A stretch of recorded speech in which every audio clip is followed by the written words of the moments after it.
There's a major US military base called Diego Garcia in the Indian Ocean region south of the Maldives in the Chagos archipelago. It has a 3.6-kilometer runway that can handle the largest and heaviest military aircraft. It has a port that can handle all kinds of warships ranging from submarines to destroyers to even aircraft carriers. It has facilities that can accommodate several thousand military personnel, and Diego Garcia is a critical component of the American power projection capabilities in the Indian Ocean region.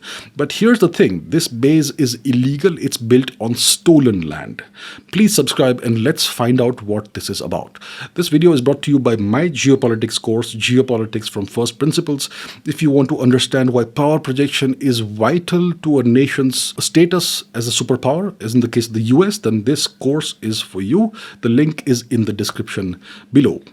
So the Chagos archipelago has been known historically for a very long time. It's part of the Lakshadweep Chagos Ridge, which is an underwater mountain range, and the Chagos archipelago has about 58 islands. And it's been written about in Vedic Sanskrit literature, which refers to this large region as the Lakshadweep Islands, which means 100,000 islands. So the Vedic reference to Lakshadweep refers to a large territory that includes today's Lakshadweep Islands, which is an Indian territory. It includes Maldives, which is an independent nation, and it also includes the Chagos archipelago. Now, this region, Lakshadweep, was settled by Indians more than 3,000 years ago, and today in Maldives they speak the Maldivian language, which is classified as an Indo-Aryan language. And the Chagos region was never permanently settled, but it was well known, and people would sometimes get stranded over there.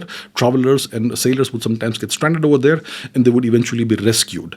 So Chagos was well known for thousands of years.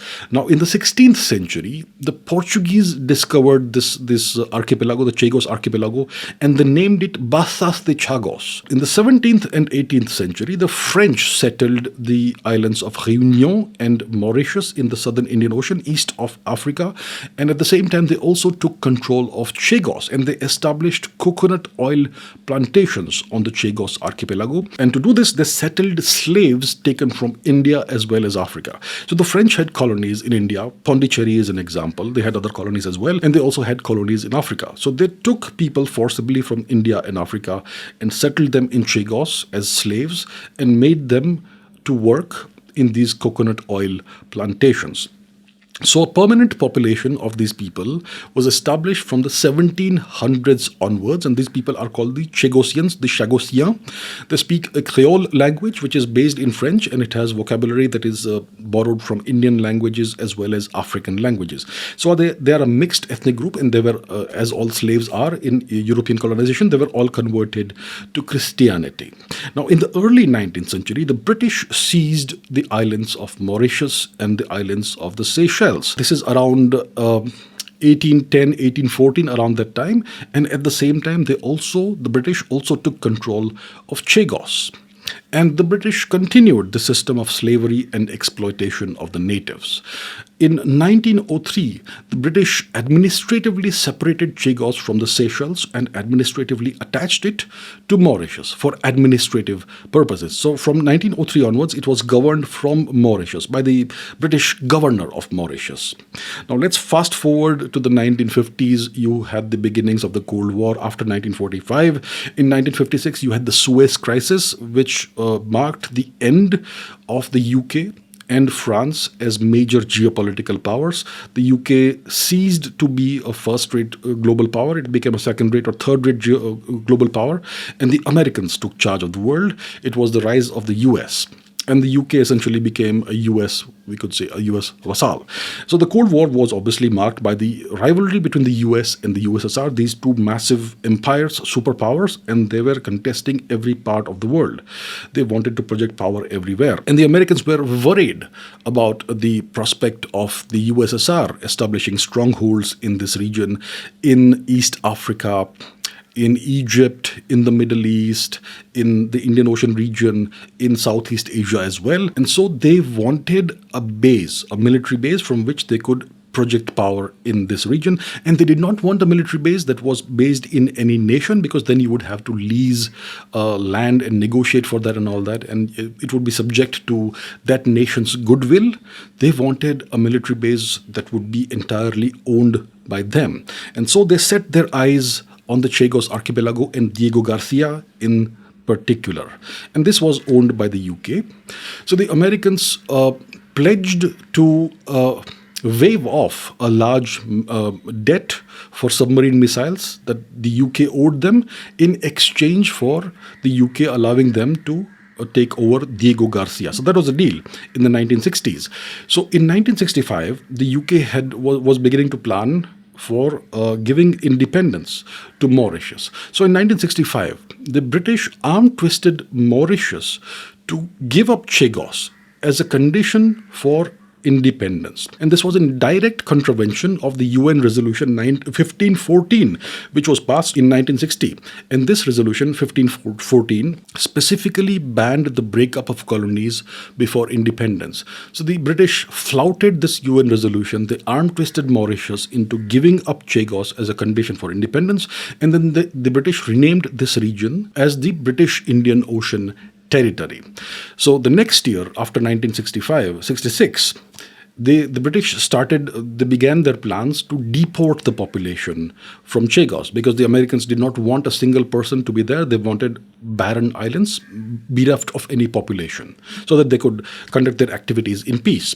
So in 1966, there was this British diplomatic cable which said that the object of the exercise is to get some rocks which will remain ours, but there will be no indigenous population left except for seagulls.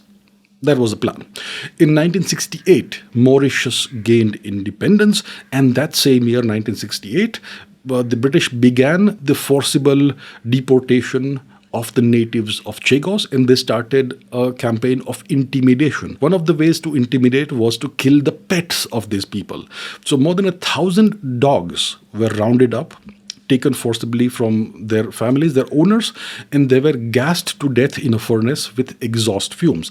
And this was done on the orders of the governor of the Seychelles, Sir Bruce Greatbatch. This was a method of intimidation. Look what we did to your pets, imagine what we could do to you. So it was all to intimidate the natives into complying with the UK plans to deport them all and settle them elsewhere.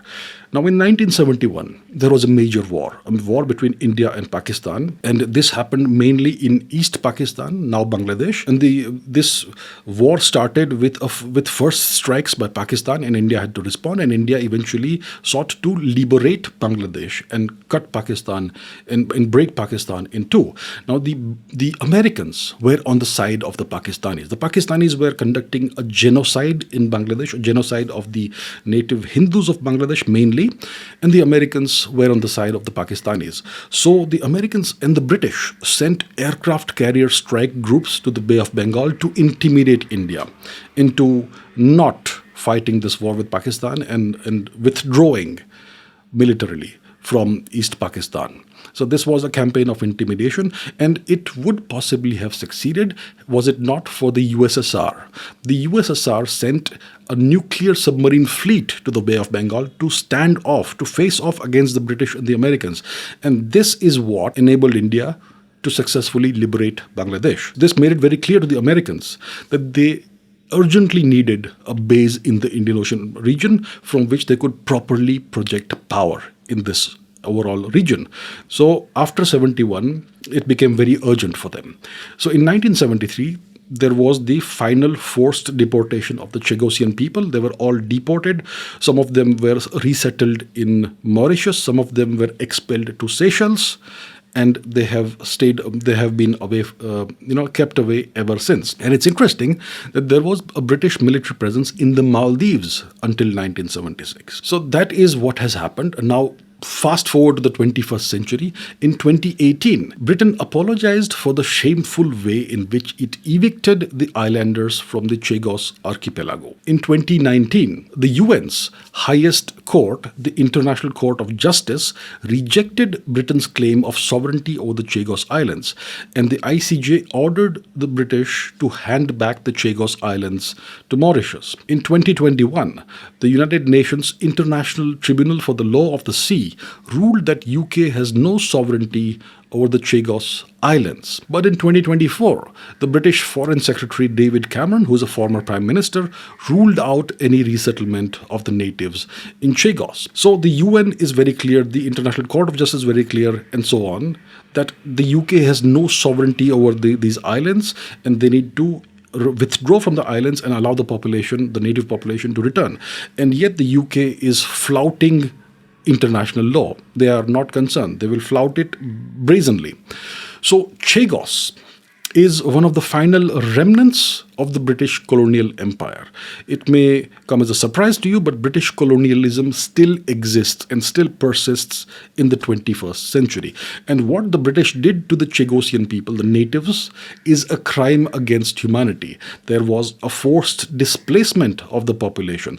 The British have been actively blocking their right to return to their homeland. And clearly there is persecution on the basis of race and ethnicity. Imagine there was a population of European origin people, white people on Chagos, then they would not have been treated in this manner. But since these people are of Indian and African ancestry, it's okay to treat them as the way they have been treated. And Chagos was the only region in the world, except for some parts of India like Meghalaya and Kerala, etc., which had a matriarchal society. And that is now all gone. The Chagosians are dispersed. Many of them are living in poverty, and the cohesive nature of the society is all but gone. So the Chagosians have been fighting for returning, for the right to return to their homeland, but they have been thwarted, and the British are not going to relent. And the situation is not likely to change anytime soon. So this brings out the double standards that the Western nations have, that the British and the Americans have when it comes to the rule of law, international law, the so-called rules-based world order. There's a set of rules that apply to them, but there's a different set of rules that they want to apply to the rest of the world. They keep on preaching human rights and democracy, especially to nations like India. Well, what about the human rights of the natives of Chagos? What about democracy? What about the rule of law? Well, that doesn't matter when it comes to their national interest and their need for power projection. The point is this: if you are the leader of the free world, like they like to describe themselves, then you have to set the right example for the rest of the world to follow. That's what leaders do. The rest of the world will emulate your actions. They will not listen to your speeches and your preaching and do what they are told. They will simply seek to emulate your actions. Take the example of China. China idolizes the US, whether you realize it or not. They are behaving in exactly the same manner as the US has behaved in the last 200 years. Expansionism, grabbing other territories that don't belong to you. Inner Mongolia has never been a Chinese territory. Tibet has never been a Chinese territory. East Turkestan, Xinjiang has never been Chinese. Manchuria was never Chinese. The Chinese have taken over these regions, incorporated, annexed them, and they seek more. They seek more territory. They want the entirety of the South China Sea. They want parts of India. They want Japanese islands. They have territorial disputes with everybody. This is the same playbook that the Americans used to expand their territory. When the Americans and the British complain about Russia occupying parts of Ukraine and seeking to occupy more, well, the Russians are also doing the same thing, as you have always been doing. So the point is this, that everyone's trying to emulate the leaders of the so-called leaders of the free world, the Western world. So as the example that you set will be sought to be emulated by others, and more nations could do this eventually as they get the opportunity. So because of this, because of these actions and the fact that these actions are becoming well known now, there is a loss of respect that the West is facing when it comes to the rest of the world. The rest of the world no longer respects the West. They may admire and fear the West. They may admire the fact that the West has become so rich based on colonialism and extraction and exploitation, but nobody respects the West anymore. And everyone's trying to emulate the actions of the West. And that's what we are seeing increasingly over the past few years, and we may be headed for a couple of decades of chaos as the entire world order gets reconfigured by the emergence of new powers and the resurgence of old powers. But eventually, hopefully, there will be a better world order in going forward, maybe in a decade or two. Hopefully, one hopes.